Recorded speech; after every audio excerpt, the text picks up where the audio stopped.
अमेरिकार प्राधान्य थिला सोवियत यूनियन विपर्जय पर द्वितीय विश्वयुद्ध पर एटा बाइपोलार वर्ल्ड हो गला। सोवियत यूनियन नेतृत्व में कम्युनिस्ट राष्ट्र माने अन्य राष्ट्र माने वार्सा ट्रिटी कले एवं एमाने नाटो कले।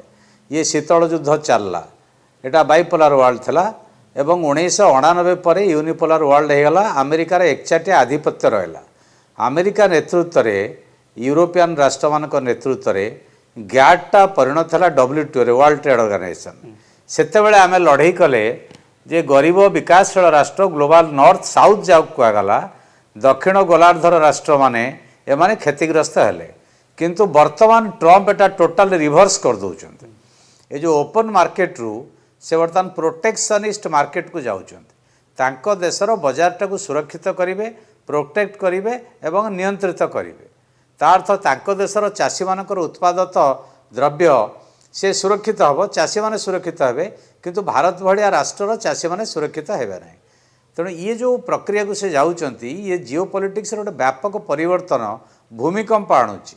एटा भारत पई सुजोग एवं विपद। सुजोग है भारत नेतृत्व नहीं कि तार बजार को परिव्याप्त करिवो एवं एकछत्रवादी अमेरिकार प्राधान्य उपरे मिलित भाव में आक्रमण करिवो।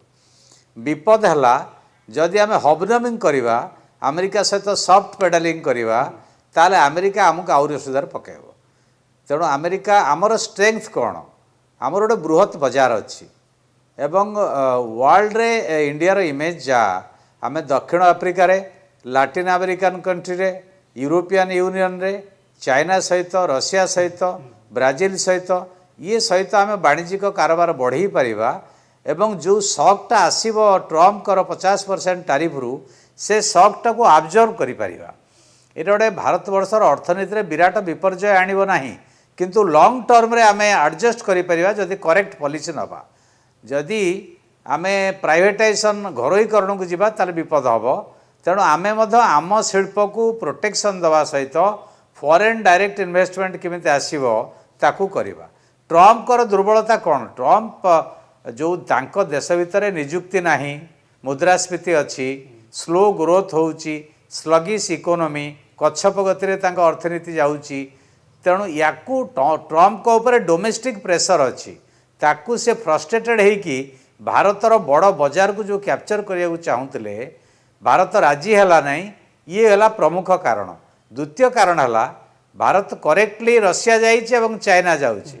ये जो स्ट्रैटेजी रूस, चाइना, भारत तीनोटी बृहत शक्ति बृहत बजार जदि हाथ मिलई दौरान तो अमेरिका निश्चित भाव में पछेब एवं बाध्य हम ये सर्त आसवाई कंप्रोमाइज करने को।